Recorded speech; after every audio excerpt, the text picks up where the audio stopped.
Hello friends, welcome again in our channel A plus A English academy. दोस्तों, इस video में हम parts of speech की बात करने वाले हैं। दोस्तों, हालांकि बहुत सारे लोग पार्ट्स ऑफ स्पीच को वैल्यू नहीं देते हैं, लेकिन ये बेसिक पार्ट है और आप इसे इग्नोर नहीं कर सकते हो। दोस्तों, हम एक एक करके समझेंगे कि नॉन के बाद प्रोनाउन क्यों है, प्रोनाउन के बाद एडजेक्टिव क्यों है, उसके बाद वर्ब क्यों है, एडवर्ब क्यों है, उसके बाद प्रीपोजिशन क्यों है। ये कोई पागल इंसान ये जो है वो स्टेप्स नहीं दिए हैं कि नाउन के बाद आपको प्रोनाउन पढ़ने हैं, प्रोनाउन के बाद एडजेक्टिव पढ़ने हैं। So this is a very important thing that ये अरेंजमेंट क्यों दिया गया है।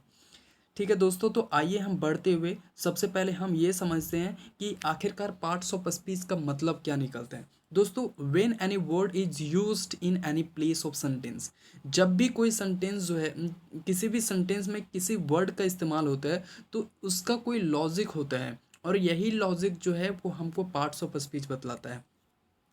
या फिर आप ऐसा कह सकते हो कि किसी भी वर्ड का किसी सेंटेंस में क्या भूमिका होता है, वही जो है वो हमें पार्ट्स ऑफ स्पीच बताता है। सो पार्ट्स ऑफ स्पीच जानना यानी कि कोई भी वर्ड कौन सी भूमिका में है कोई भी सेंटेंस में, यही हमें पार्ट्स ऑफ स्पीच बतलाता है। तो यहाँ तक आपका क्लियर हो गया होगा। मैं ज़्यादा टाइम नहीं लेना चाहता हूँ, इसलिए थोड़ा सा जल्दी ही बतलाने का कोशिश कर रहा हूँ। नेक्स्ट है दोस्तों कि नॉन का मतलब क्या होता है। दोस्तों, नॉन को अगर आप छोटी सी डिफिनेशन में देखोगे तो इसका मतलब होता है नेमिंग वर्ड। नेमिंग वर्ड का मतलब क्या कि जितने भी दुनिया में कुछ ना कुछ चीज़ों का नाम दे दिया गया है। नाम किस लिए दिया गया है? क्योंकि उसको आसानी से पहचाना जा सके। दोस्तों, हर एक इंसान का अपना अपना नाम है और उसी नाम से उसकी पहचान होती है इस दुनिया में। तो उसी तरह हर इंसान को हर चीज़ को नाम दे दिया गया है और वही जो है वो नॉन कहलाता है। दोस्तों, नॉन को समझने के लिए आप ऐसा समझ सकते हो कि नॉन एक बड़ा सा बॉक्स है। ठीक है, और दुनिया में कोई भी नाम ले लो, नाम तो यहीं से इसी बॉक्स से निकल के आएगा। ठीक है, तो नॉन क्या है? एक नेमिंग वर्ड है, जैसे मोहन, राकेश, रोशनी, रांची, अमेज़ॉन। आपको पता है अमेज़ॉन, फ्लिपकार्ट, ये सब बहुत सारी बड़ी बड़ी कंपनियां हैं, तो ये भी एक नाम ही है। ठीक है, अपने नाम से अपना अपने नाम से इन्हें आइडेंटिफाई किया जा सकता है। ठीक है, तो Amazon is the best company in the market. ठीक है, तो यहाँ पर नॉन कौन सा है? अमेजॉन। अगर Shyam is a good student in the class, तो श्याम क्या है? एक नॉन है। This is a beautiful flower, flower यहाँ क्या है? एक नाम है। ठीक है, फूलों का नाम फ्लावर, तो this is a beautiful flower. क्या है? नॉन क्या है? एक नेमिंग वर्ड है। ठीक है, उसके बाद हम समझते हैं कि प्रोनाउन। अब देखिए कि नॉन जब था ही चीज़ों को आइडेंटिफाई करने के लिए, तो हमने प्रोनाउन क्यों पढ़ा, ज़रूरत क्यों था आखिरकार, यहाँ हम समझेंगे। जैसा कि प्रोनाउन जो है दोस्तों, आपको बताया गया है कि नॉन को रिप्रेजेंट करने के लिए प्रोनाउन का इस्तेमाल किया जाता है, जैसे he, she, it, they, you, we and etcetera. दोस्तों, ये सारी चीज़ें जो है वो प्रोनाउन कहलाती हैं। जैसे हम एक सेंटेंस एक राजू नाम का कोई पात्र है, ठीक है, कैरेक्टर है, उसके बारे में हम कुछ बतलाना चाहते हैं। Raju Prasad is a good student, Raju Prasad is a honest student, Raju Prasad is a very intelligent student, Raju Prasad has a big family. तो यहाँ पर राजू प्रसाद, राजू प्रसाद, राजू प्रसाद, जब बार बार सेंटेंस में कोई वर्ड का रिपीटिशन होता है तो प्रॉब्लम ये था कि बार बार रिपीटिशन होने से हमें सेंटेंस बहुत ही अच्छा नहीं लगता है। सेंटेंस को बोरिंग, सेंटेंस जो है वो हमारा बोरिंग बन जाता है। और दोस्तों, ये होता ये है कि बड़ा नाम रहने से बार बार एक बड़े वर्ड को हमें यूज़ करना पड़ता था सेंटेंसेस में। तो उसी प्रॉब्लम को सॉल्व करने के लिए प्रोनाउन लाया गया। दोस्तों, प्रोनाउन के जितने भी वर्ड्स हैं आप देख सकते हैं कि 5 लेटर से कोई भी बड़ा नहीं है। लेकिन राजू प्रसाद कितने लेटर का है? आप काउंट कर सकते हो कि ये 10 लेटर का है। दोस्तों, ये 10 लेटर की जगह हम किसी 2 वर्ड का इस्तेमाल कर सके, ये बहुत ही ज़रूरी था, इसलिए प्रोनाउन का इस्तेमाल किया जाने लगा। जैसे यही सेंटेंस को हमने नीचे लिखा है, Raju Prasad is a good student, he is honest student, he is a very intelligent, he has big family. तो सेंटेंस कितना अच्छा लगा सुनने में। तो दोस्तों, सेंटेंस को रिपीटिशन से बचाने के लिए, वर्ड की रिपीटिशन से बचाने के लिए, सेंटेंसेस को शॉर्ट में फॉर्म करने के लिए प्रोनाउन को लाया गया। तो यहाँ तक आपका क्लियर है कि नाउन का मतलब क्या है, प्रोनाउन का मतलब क्या है। अब आता है एडजेक्टिव की हम बात करते हैं। एडजेक्टिव आखिरकार होता क्या है दोस्तों? एडजेक्टिव का मतलब होता है जब आप नाउन और प्रोनाउन के बारे में कुछ एक्स्ट्रा बताते हो, जैसे उसमें डिटेल ऐड करते हो कुछ एक्स्ट्रा। जैसे आई हैव सम बुक्स, तो देखिए दोस्तों यहाँ आप कह सकते थे कि आई हैव बुक्स, मेरे पास किताबें हैं, लेकिन यहाँ I have some, I have books आप कहते तो ये भी सेंटेंस सही था, लेकिन सम वर्ड जो है वो एक्स्ट्रा डिटेल ऐड कर रहा है किसके बारे में, बुक्स के बारे में, कि हमारे पास कुछ ही किताबें हैं, किताबें तो हैं लेकिन कुछ ही। तो ये सम जो है वो एडजेक्टिव है। क्यों एडजेक्टिव है? क्योंकि ये बुक्स, यानी बुक्स का मतलब नॉन, नॉन में क्या कर रहा है, डिटेल ऐड कर रहा है। अगर आप हम नेक्स्ट सेंटेंस लेते हैं, ही is a smart and handsome, तो देखिए दोस्तों ही जो है वो एक प्रोनाउन है, और प्रोनाउन में स्मार्ट और हैंडसम, प्रोनाउन को एक्स्ट्रा डिटेल ऐड कर रहा है, वो स्मार्ट भी है और हैंडसम है, ठीक है। I have some new books, मेरे पास कुछ नई किताबें हैं। तो यहाँ पर देखिए कि सम और न्यू ये दो दो एडजेक्टिव है, और किसके बारे में बतला रहा है, तो ये बुक्स के बारे में बतला रहा है, ठीक है। तो यहाँ पर आप देखोगे कि आखिरकार ये अरेंजमेंट किस लिए बना था, कि नॉन के बाद प्रोनाउन ही क्यों पढ़ना है हमको, एडजेक्टिव क्यों पढ़ना है। दोस्तों ये नॉन जो है वो सेंटेंस में फर्स्ट यूज़ करते हैं, ठीक है। तो नॉन के बारे में हमें पढ़ना होता है, क्योंकि किसी भी सेंटेंस को लिखने के लिए सबसे पहले हम कोई नाम देते हैं, कोई पात्र का नाम देते हैं, या फिर हम उसके जगह प्रोनाउन का यूज़ करते हैं। तो सेंटेंसेस में सबसे पहले हम नॉन और प्रोनाउन को लिखते हैं, इसलिए हम सेंटेंसेस को नॉन और प्रोनाउन, हम ग्रामर भी जब पढ़ते हैं तो नॉन और प्रोनाउन से ही स्टार्ट करते हैं।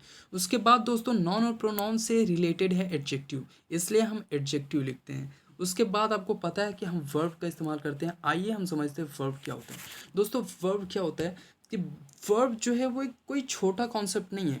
वर्ब से ही आप जो है वो टेंस पढ़ते हो, नरेशन पढ़ते हो, वॉइस पढ़ते हो, ये सारे वर्ब्स के ही खेल से फॉर्म बनते हैं, ठीक है। अगर आपको वर्ब्स आता है यानी कि आप बहुत ही तेज़ हो इंग्लिश में, ठीक है। देखिए दोस्तों वर्ब्स जो है वो ऐसे तो बहुत सारे टाइप्स हैं इसके, लेकिन कुछ यहाँ पर टाइप्स हमने लिखा है कि एक्शन को शो करने के लिए आप वर्ब का इस्तेमाल करते हो।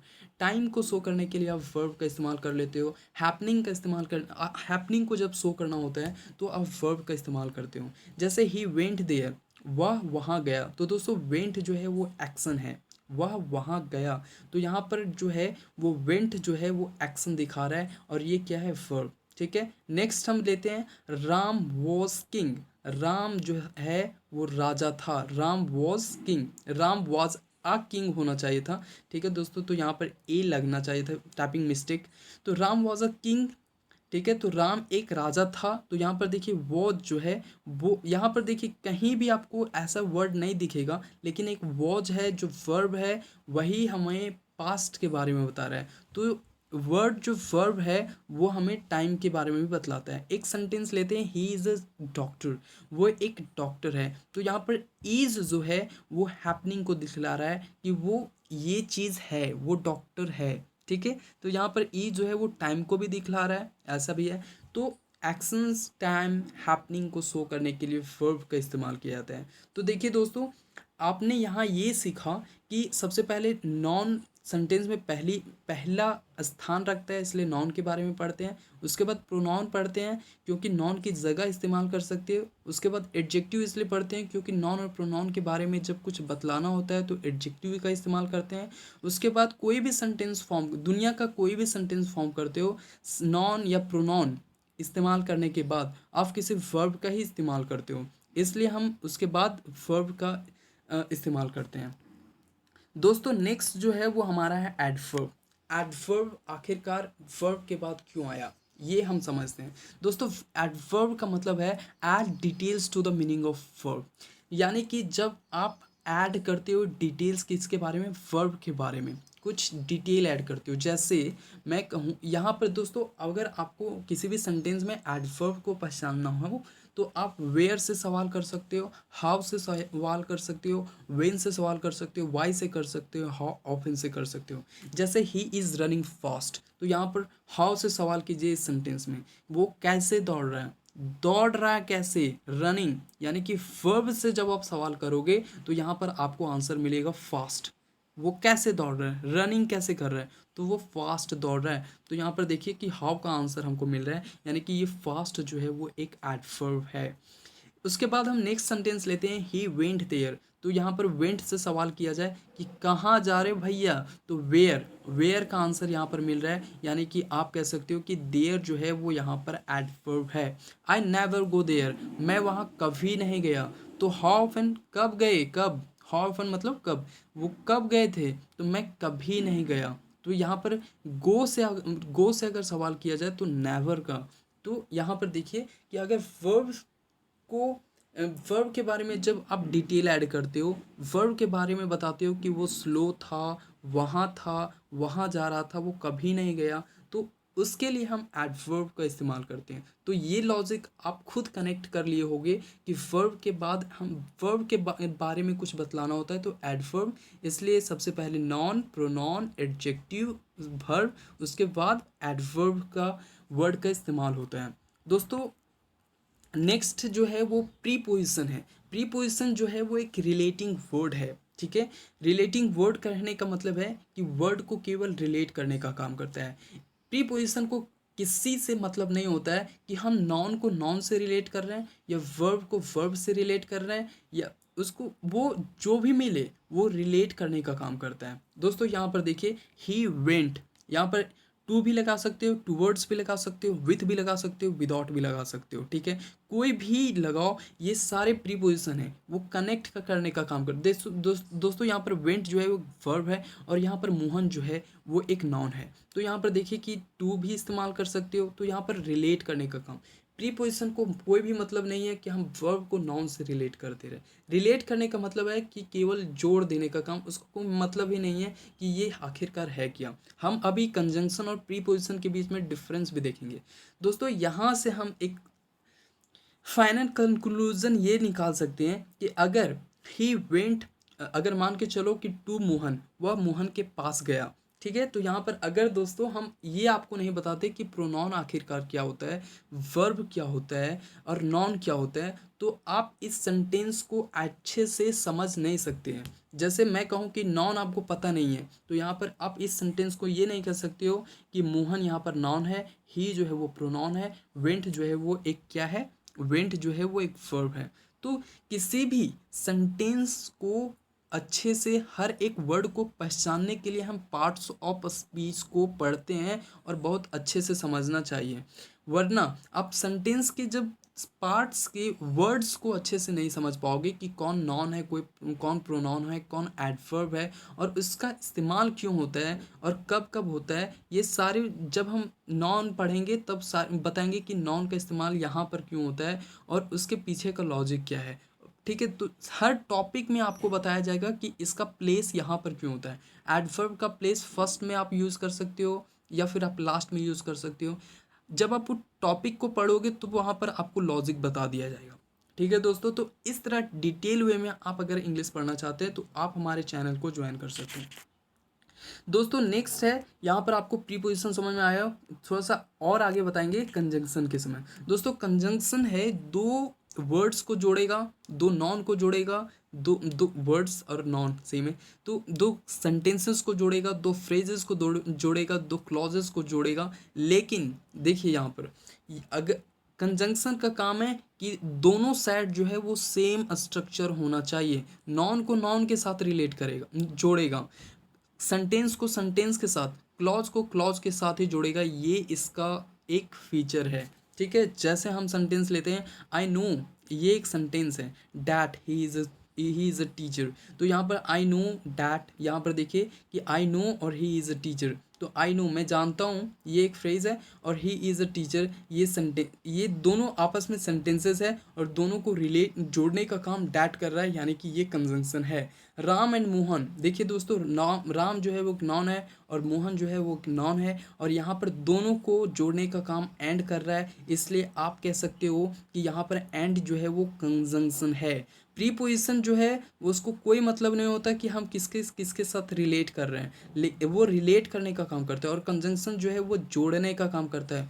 सेंटेंस को सेंटेंसेस के साथ, क्लॉज को क्लॉज के साथ, नॉन को नॉन के साथ, प्रोनाउन को प्रोनाउन के साथ। देखिए यहाँ पर राम की जगह आप ही भी कह सकते हो, ही एंड सी, ठीक है। यहाँ पर अगर कोई लड़की होती, मोहिनी होती, मान के चलिए कि वे आ रहे हैं, तो Ram and Mohini are coming, ठीक है। तो यहाँ पर एंड का इस्तेमाल किए हैं, तो नॉन को नॉन के साथ रिलेट कर रहे हैं, ठीक है। अब आते हैं लास्ट टॉपिक, ये है इंटरजेक्शन। इंटरजेक्शन का मतलब क्या है दोस्तों? हम कभी कभी अपने लाइफ में कहते हैं, जब चोट लगता है तो औच का इस्तेमाल करते हैं। अगर किसी के बारे में दुख व्यक्त करना हो तो ओह ऐसा ठीक नहीं हुआ, उसके साथ ऐसा ठीक नहीं हुआ, ओह माय गॉड। तो इस तरह का ओह जो वर्ड इस्तेमाल करते हैं, या हे का इस्तेमाल करते हैं, बहुत सारे ऐसे वर्ड्स, इसका इस्तेमाल जो है वो हमारे शरीर से, हमारे मुख से अचानक से निकलता है, इसलिए इसको बोलते हैं सडन रिएक्शन। सडन रिएक्शन को रिप्रेजेंट करने वाले वर्ड्स को इंटरजेक्शन कहा जाता है। आई होप डैट आपको सारे वर्ड्स, ठीक है, और अभी तक आपको पार्ट्स ऑफ स्पीच में महारत हासिल हो, ये क्या होगा, ये आखिरकार पार्ट्स ऑफ स्पीच का मामला क्या है। तो थैंक यू दोस्तों फॉर वॉचिंग दिस वीडियो। अगर आप हमारे वीडियो को फॉलो करते हैं, और अगर आप इंग्लिश को डीप वे में जानना चाहते हैं, समझना चाहते हैं, तो आप हमारे चैनल को फॉलो कर सकते हैं। Thanks lot.